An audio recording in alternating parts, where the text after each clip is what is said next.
Hello guys, welcome to अभियान IAS academy. My self पूजा। तो आज हम बात कर रहे हैं UGC नेट होम साइंस की, जिसका कोड नंबर है हमारा 12। तो जो हमारा UGC नेट होम साइंस है, इसका सिलेबस हमारा बहुत वास्ट होता है, जिसमें हमारी 10 यूनिट्स इंक्लूडेड होती हैं और सारी की सारी जो यूनिट्स होती हैं वो एक दूसरे से डिफरेंट होती हैं। जिसमें हमारी यूनिट स्टार्ट होती है food science and food service management से, जो हमारी फर्स्ट यूनिट होती है। उसके बाद जो हमारी सेकेंड यूनिट है उसमें हमारा न्यूट्रिशन और डाइटेटिक्स का पोर्शन कवर होता है।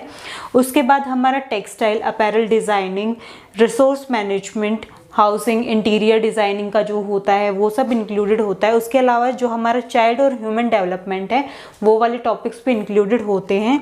Family studies, communication and development, extension management, ये टोटल 10 यूनिट हैं जो हमारी होम साइंस में कवर होती हैं। और जितनी भी हमारी यूनिट्स है उस हर यूनिट में 10 चैप्टर्स हमारे इंक्लूडेड होते हैं। तो अगर हम बात करते हैं हमारे food science and food service management की, तो इसमें सारा हमारा जो फूड है, जो हमारा खाना होता है, उससे रिलेटेड क्या साइंस होती है, क्या साइंटिफिक मेथड्स यूज़ करे जाते हैं, कौन कौन सी साइंटिफिक टर्म्स होती हैं, उन सब के बारे में इसमें होगा।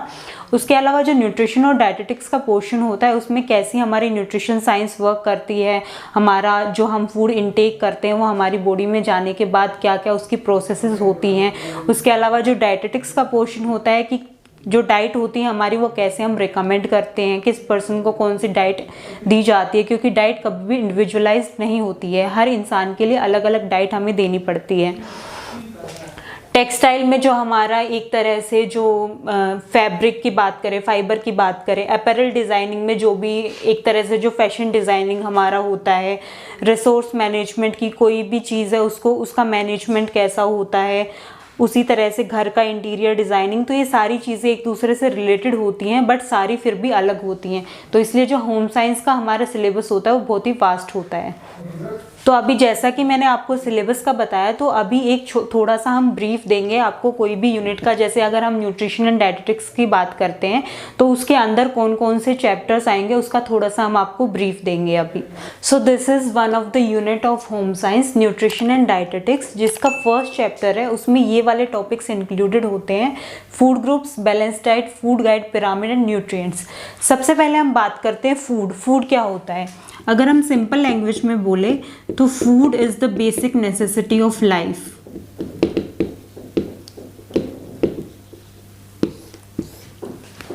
इसीलिए पुराने टाइम में भी जो साइंटिस्ट थे वो बहुत क्यूरियस थे जानने के लिए कि जो फूड हमने कंज्यूम किया है वो हमारी बॉडी में जाके क्या प्रोसेसेस करता है, कैसे क्या होता है। तो उसी के वहाँ से ही इवोल्यूशन हुआ हमारी फूड साइंस का। और हमारे जो साइंटिस्ट थे लेविसियोर, उनको एक तरह से कहा जाता है फादर ऑफ फूड साइंस या फिर फादर ऑफ न्यूट्रिशन साइंस। अगर हम पुराने टाइम की भी बात करते हैं, जो हमारा आयुर्वेदा का टाइम था, उस टाइम पे भी हमारे फेमस फिजिशियन थे वेद व्यास। तो उनके पास भी जो भी पेशेंट्स आते थे वो उनको मेडिकेशन देते थे, मेडिसिन के बाद वो उनको डाइट प्रिस्क्राइब भी करते थे। और डाइट प्रिस्क्रिप्शन कुछ लोग मानते थे, कुछ लोग नहीं मानते थे, क्योंकि उस टाइम पे ज़्यादा इस चीज़ को अहमियत नहीं दी जाएगी। अगर हम बेसिकली हमारे ट्रेडिशनल फूड्स की भी बात करते हैं तो वो जितने भी फूड्स हैं, अगर हम उनकी एक तरह से न्यूट्रिटिव वैल्यू देखते हैं, कोई भी ट्रेडिशनल फूड है, फॉर एग्जांपल अगर हम दाल बाटी चूरमा की बात करते हैं या हम साउथ इंडियन फूड पे आते हैं, इडली सांभर की बात करते हैं, तो अगर हम उनकी न्यूट्रिटिव वैल्यू देखते हैं वो एक तरह से हमारी बैलेंस डाइट को कवर करते हैं, जो कि हमारा अगला टॉपिक भी है बैलेंस डाइट। बैलेंस डाइट होती क्या है? एक तरह से बैलेंस डाइट, जो उसके नाम से ही पता चल रहा है, एक ऐसी डाइट जो हमें जितने भी न्यूट्रिएंट्स है वो एक प्रॉपर अमाउंट में देती है। और सिर्फ इतना ही नहीं, प्रॉपर अमाउंट में देने के बाद इतना भी रिजर्व हमारे पास बचता है कि इन केस अगर कभी हम फास्टिंग में हैं तो उस टाइम पे अगर हम फास्टिंग में तो हमें जो एनर्जी मिल रही है वो हमारी बैलेंस डाइट की वजह से ही होती है, क्योंकि उतना रिजर्व हमारी बॉडी में पहले से ही प्रेजेंट होता है। तो जो हमारा फूड और न्यूट्रिएंट्स होते हैं उनमें डिफरेंस यही होता है कि फूड होता है जो हम खाते हैं, जो एक तरह से नेसेसिटी है हमारे लाइफ की। जंक फूड हम खा रहे हैं वो भी हमारा फूड है, उससे हमारी सेटिस्फेक्शन होती है हमारे खाने की। बट जो न्यूट्रिएंट्स होते हैं वो एक तरह से केमिकल कंपोनेंट्स होते हैं जो हमारी बॉडी को नरिशमेंट प्रोवाइड करते हैं। न्यूट्रिएंट्स जो होते हैं हमारे वो फर्दर क्लासिफाई करे जाते हैं दो कैटेगरीज में, जो होते हैं हमारे मैक्रो न्यूट्रिएंट्स और माइक्रो न्यूट्रिएंट्स। मैक्रो न्यूट्रिएंट्स जैसा कि नाम से पता चल रहा है, मैक्रो का मतलब होता है जो लार्ज क्वांटिटी में हमारी बॉडी में रिक्वायर्ड होते हैं, माइक्रो ऑन ऑपोजिट जो स्मॉल अमाउंट में हमारी बॉडी में रिक्वायरमेंट होती है जिनकी। अगर हम मैक्रो न्यूट्रिएंट्स की बात करते हैं तो इनमें हमारे 3 न्यूट्रिएंट्स आते हैं जिसमें हमारे प्रोटीन, कार्ब्स एंड फैट होते हैं। माइक्रो न्यूट्रिएंट्स की अगर हम बात करते हैं तो उसमें हमारे वाइटामिन्स और मिनरल्स इंक्लूडेड होते हैं।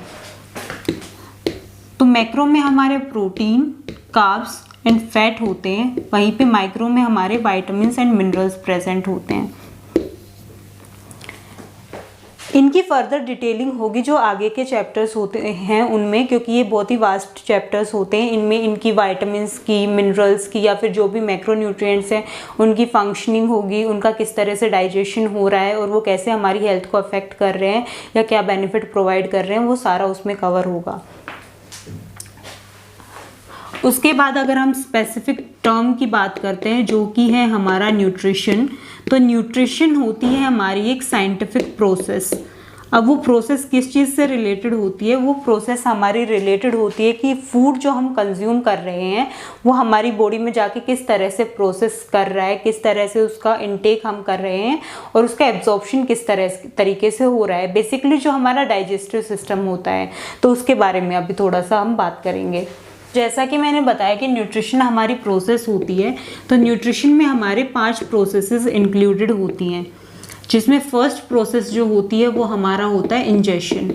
इंजेशन का मतलब होता है इनटेक ऑफ फूड, जब हम फूड का इनटेक करते हैं।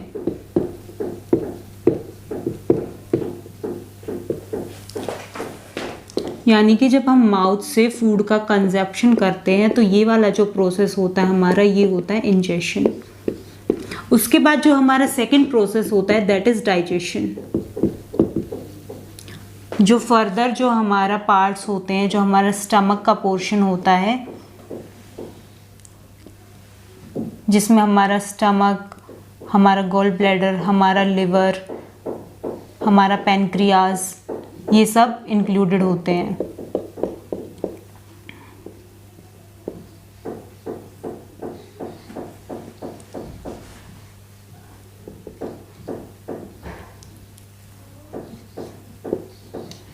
जो हमारा लिवर, गॉल ब्लैडर और पैनक्रियाज है, यहाँ पे फूड जो होता है एज सच इंटरेक्शन में नहीं आता है। इन जो ऑर्गन्स का काम होता है जूस सिक्रेशन करते हैं, और वो जो जूस सिक्रेट करते हैं ये ऑर्गन्स, वो हेल्प करते हैं हमारी डाइजेशन में। तो जो थर्ड प्रोसेस होता है डाइजेशन के बाद वो होता है हमारा एब्जॉर्प्शन। यहाँ से हमने खाने का इंटेक किया, ईसोफेगस जो हमारा है, जो हमारी फूड पाइप है, वहाँ से फूड गया स्टमक में, वहाँ पे डाइजेशन हुआ, वहाँ से फूड जाएगा हमारी स्मॉल इंटेस्टाइन में। स्मॉल इंटेस्टाइन में जाने के बाद लिवर और पैनक्रियाज से जूस सिक्रीट होगा जो स्मॉल इंटेस्टाइन में आके हमारे फूड के डाइजेशन में हेल्प करेगा। उसके बाद फूड जाता है हमारी लार्ज इंटेस्टाइन में, और वहाँ पे जाके फिर जो होता है पूरा डाइजेशन होने के बाद खाने का एब्जॉर्प्शन होता है। वो एब्जॉर्प्शन का मतलब होता है जो हमारा खाना होता है वो जाता है हमारे ब्लड में आफ्टर डाइजेशन। जो हमें जितने भी फंक्शंस होते हैं, अगर एनर्जी प्रोवाइड करना या फिर हमारी इम्यूनिटी को बूस्ट करना, वो सारे काम जाके होते हैं हमारे ब्लड में। ये जो भी प्रोसेस होती है कि कौन से न्यूट्रिएंट का डाइजेशन कहाँ पे हुआ, कितना डाइजेशन कहाँ पे हुआ, कौन सी एंजाइम ने वहाँ पे जाके काम किया, वो सारा हम कवर करेंगे हमारे फर्दर लेसन्स में। उसके बाद एब्जॉर्प्शन के बाद हमारी एक प्रोसेस होती है एसिमिलेशन, और जो लास्ट प्रोसेस होती है हमारी इजेशन। जैसे इंजेशन होता है हमारा इनटेक ऑफ फूड, इजेशन में होता है हमारा एक्सक्रीशन ऑफ वेस्ट। तो ये 5 प्रोसेसेस होती हैं जो हमारे न्यूट्रिशन में इंक्लूडेड होती हैं, जो पूरा हमारा डाइजेस्टिव सिस्टम जो होता है वो कवर करता है। ये हमारा आज का एक ब्रीफ क्लास था थोड़ा सा। उसके बाद जो भी फर्दर क्लासेस होंगी ब्रीफ में जाएंगी, डिटेल में जाएंगी, हर यूनिट की क्लासेस होंगी वो हमारी फर्दर कंटिन्यू होंगी। आई होप जो इंट्रोडक्शन क्लास थी वो आप सबको अच्छी लगी। तो आगे से जो भी क्लासेस होंगी उसमें हम सारा डिटेल कोर्स जो है वो कवर करेंगे। Thanks for watching.